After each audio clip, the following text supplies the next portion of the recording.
Je voudrais vous expliquer à les termes terre à terre le vaccin, le fameux vaccin qu'on dit le vaccin à ARN messager. Mon objectif, c'est que n'importe qui va suivre cette vidéo puisse le comprendre. C'est pourquoi je considère, vous qui allez suivre cette vidéo, vous n'avez jamais été à l'université, vous ne connaissez rien de la biologie. Alors je voudrais que vous puissiez comprendre à les termes terre à terre, c'est quoi le vaccin à ARN messager. Et quelle est la différence entre ce vaccin et les autres types de vaccins qu'il y a. Et je vais vous dire d'où viennent les variants. Vous avez écouté les variants brésiliens, les variants indiens, les variants britanniques, d'où ça vient. Alors, pour comprendre le vaccin, je vous amène maintenant, je voudrais que vous puissiez créer une vision, que vous voyez ce que je vous dis là devant vous. Représentez-vous une cellule.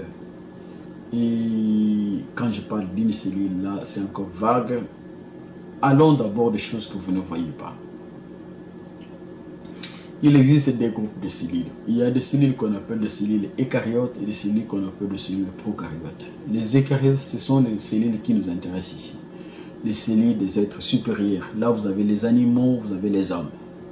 Et les prokaryotes sont les êtres inférieurs, comme les amis, par exemple. Vous avez une amibe, si vous la coupez en deux, chaque partie va vivre de manière indépendante.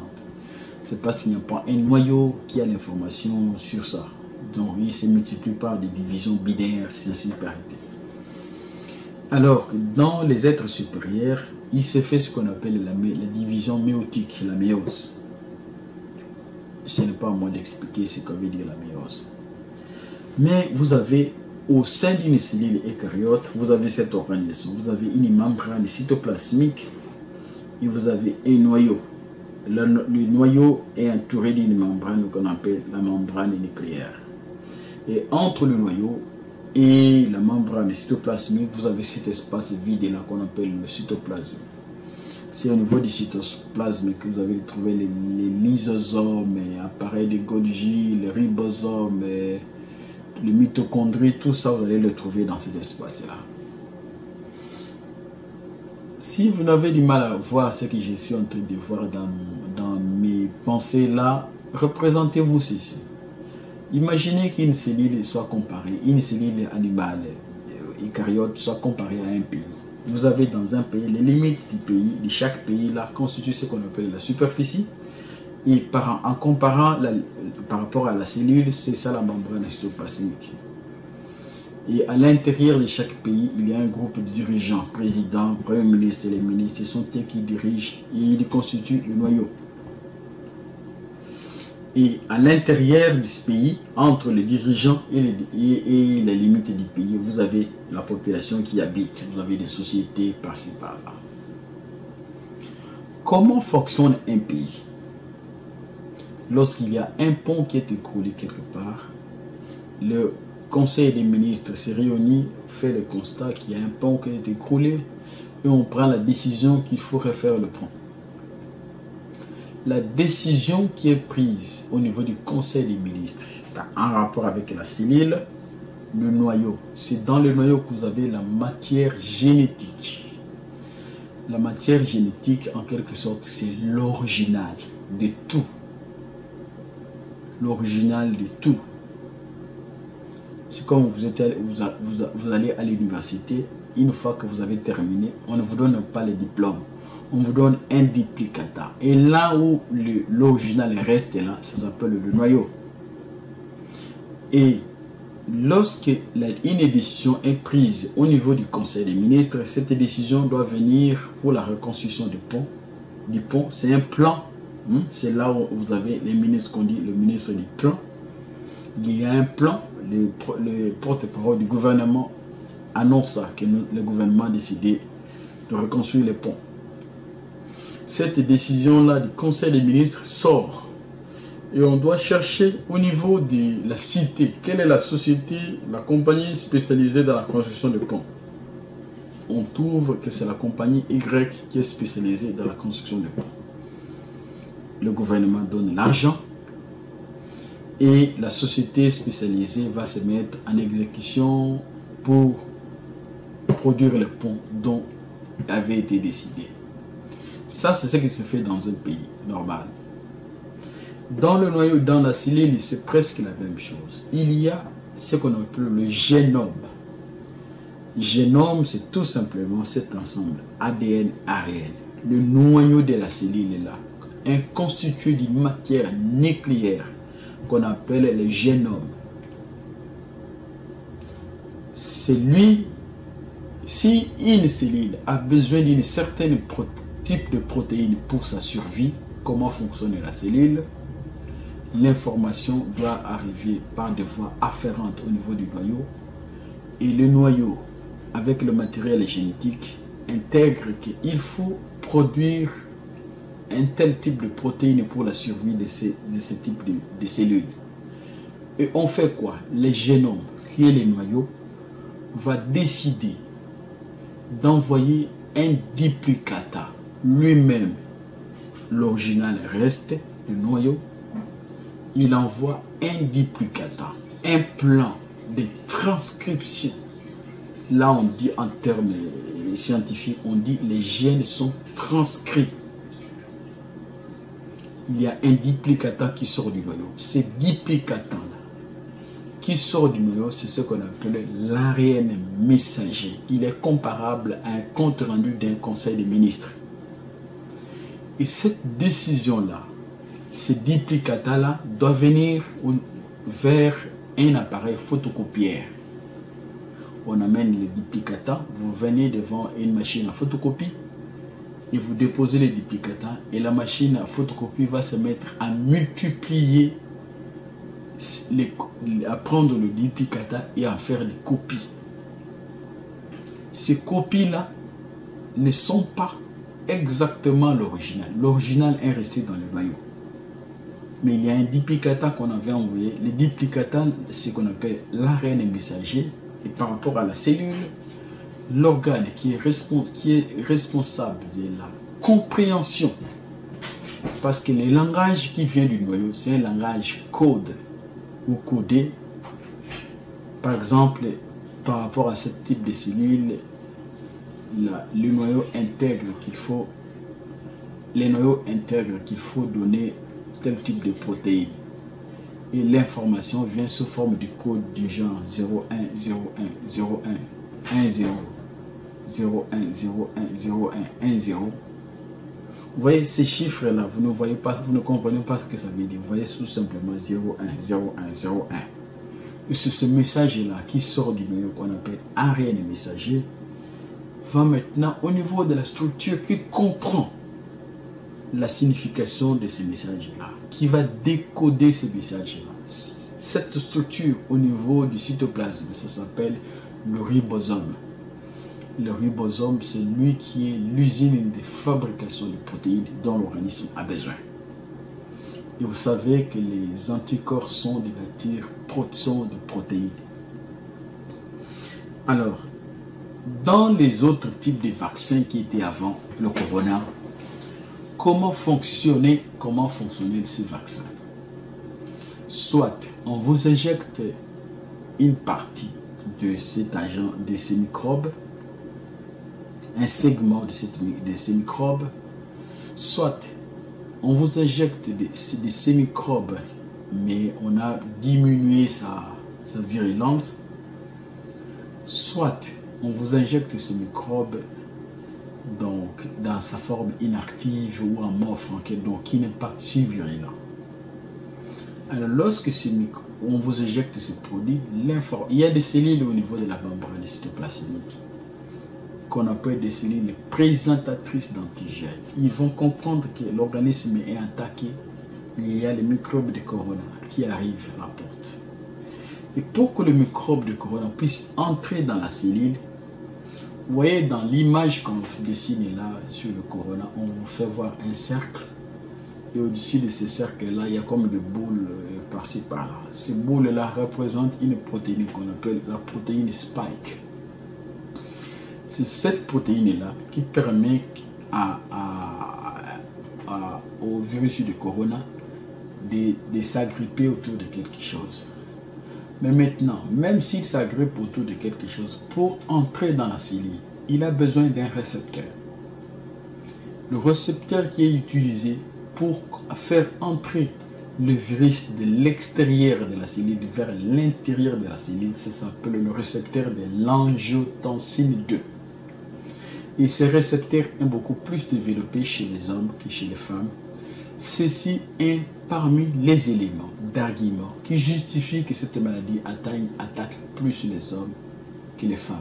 C'est à cause de ce récepteur de l'angiotensine D qui est beaucoup plus développé chez les hommes. Alors, plus les hommes ont plus de récepteurs ils ont la possibilité de beaucoup plus développer la maladie.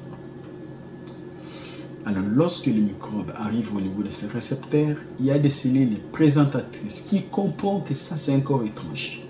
Et on envoie directement le message au niveau du centre supérieur par des voies afférentes. Et le noyau, l'ADN intègre, il comprend ce message, il envoie une réponse sous forme d'ARN messager. Et l'ARN messager arrive au niveau du ribosome et on produit des protéines pour lutter contre la polio. C'est comme ça que fonctionnaient tous les autres types de vaccins connus jusque-là, que vous connaissez. Mais le problème avec le vaccin à corona, c'est quoi?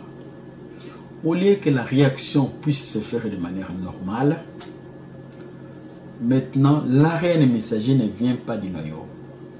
L'ARN messager vient maintenant du laboratoire. Et il est envoyé directement dans les cytoplasmes, au niveau du ribosome, donc à travers cette injection au niveau du tissu musculaire, directement dans le milieu intracellulaire, dans le cytoplasme et dans le ribosome.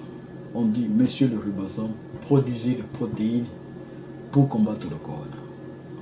L'information ne vient pas d'en haut, mais l'information vient du dehors. Vous comprenez?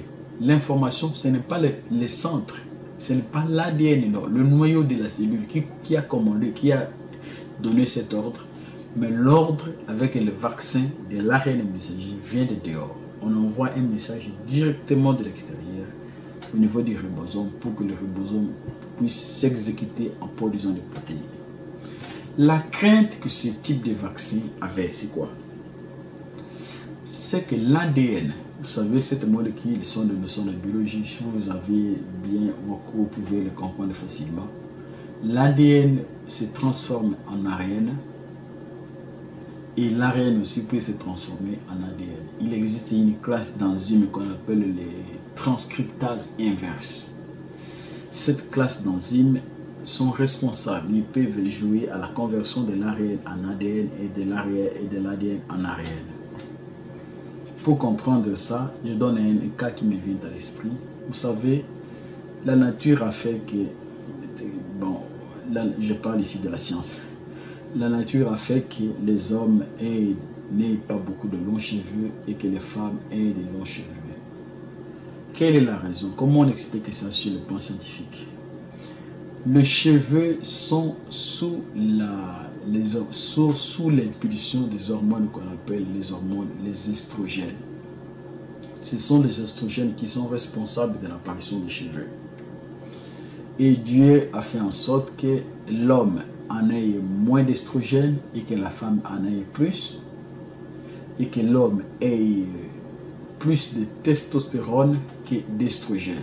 Que la femme aussi a des testostérone, mais à des degrés faibles. Le même type, les mêmes classes d'enzymes qu'on appelle la classe des transcriptases inverses font cette opération-là en convertissant, lorsque les oestrogènes atteignent une certaine quantité X, il y a la conversion des estrogènes en testostérone. Vous allez trouver de manière visible une femme normalement ne peut pas avoir de barbe. Et vous pouvez avoir des femmes qui ont de barbe, qui ont de poils exactement comme si c'était des hommes. D'où vient ça? C'est que les estrogènes se sont convertis à une hormone mâle qui est à certains niveaux chez la femme, mais pas à niveau à égaler à l'homme. Ce sont ces enzymes-là qui font cette réaction.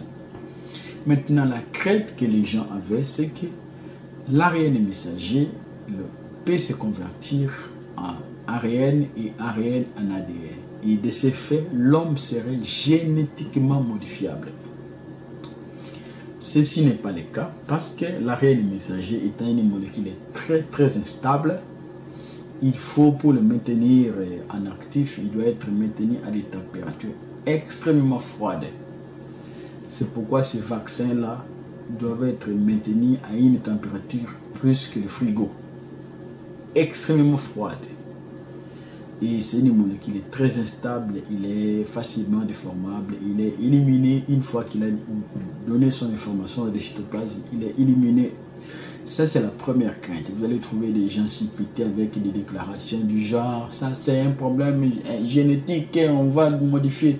C'est une fausse information. Et un autre problème. Là maintenant, j'attaque la vidéo de monsieur qui a cité le nom d'un grand scientifique là, un journaliste. Il a cité le nom de monsieur célèbre et après avoir cité le nom de ce monsieur célèbre, il a mal compris les explications de la manière qui devait être correcte. Qu'est-ce qu'il dit? L'immunité. Lorsque vous recevez un vaccin, vous recevez ce qu'on appelle l'immunité ou bien la mémoire immunitaire. C'est-à-dire quoi? C'est-à-dire une fois que vous avez été vacciné du virus de la polio, le jour où votre organisme sera en contact avec ces microbes de la polio, automatiquement la réaction sera de produire des anticorps.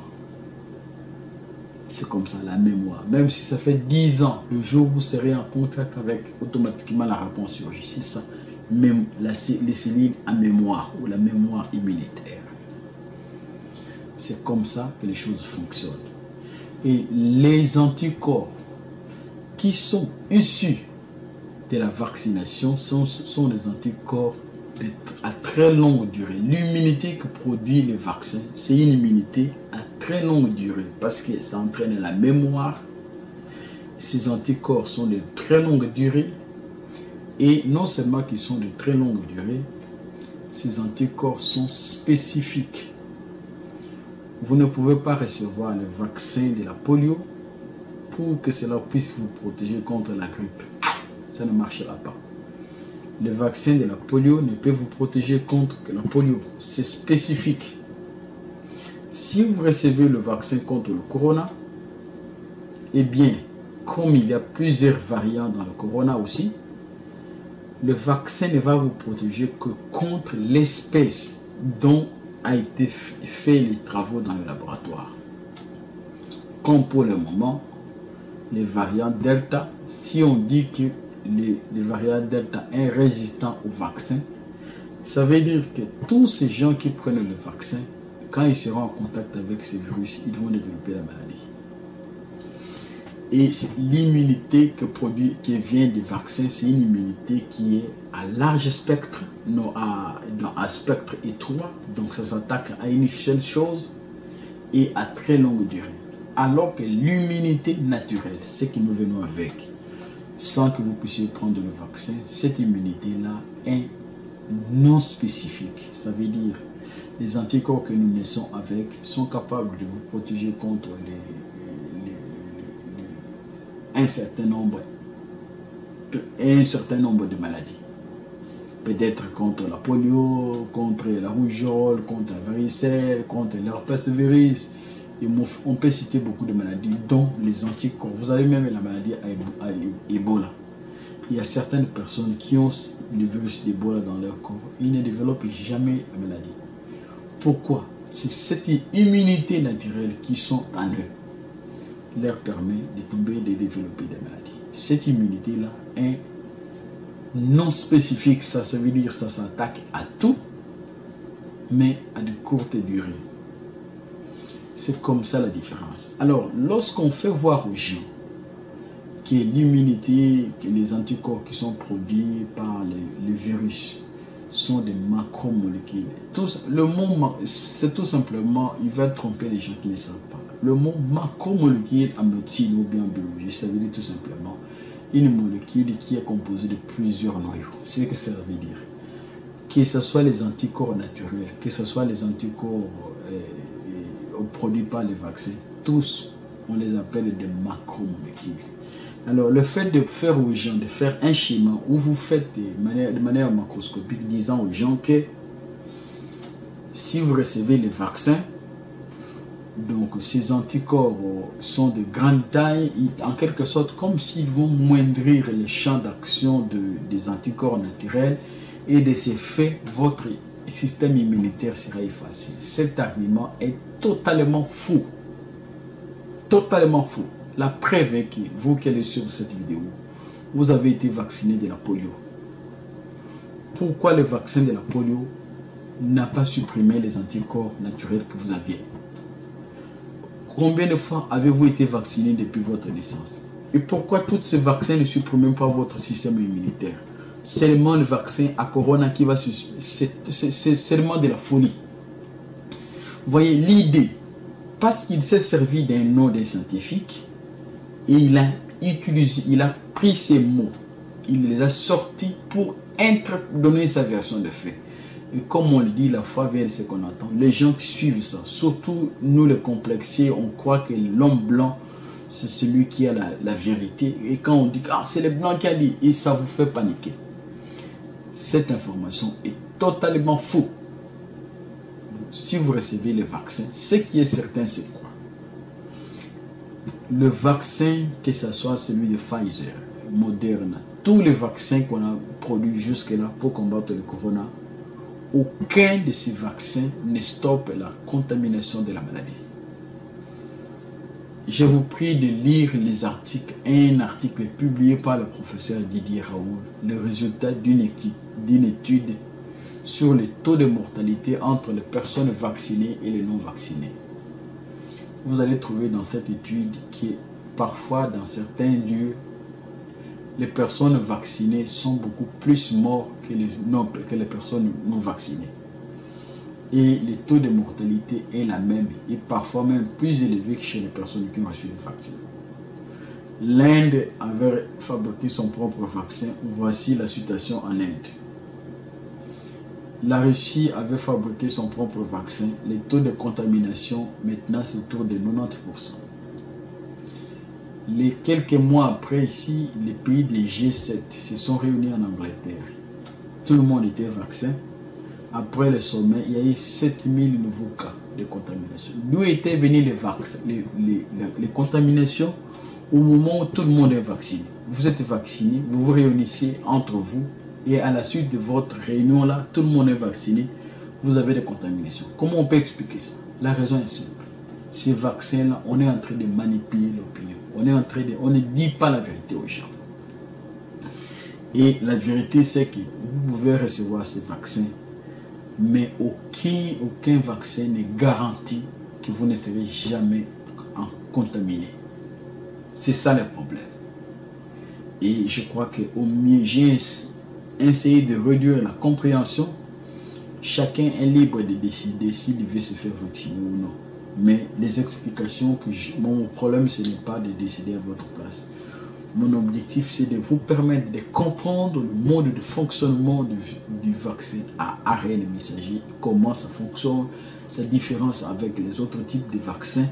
C'est là qui était mon objectif. Et c'est très important d'avoir la bonne compréhension.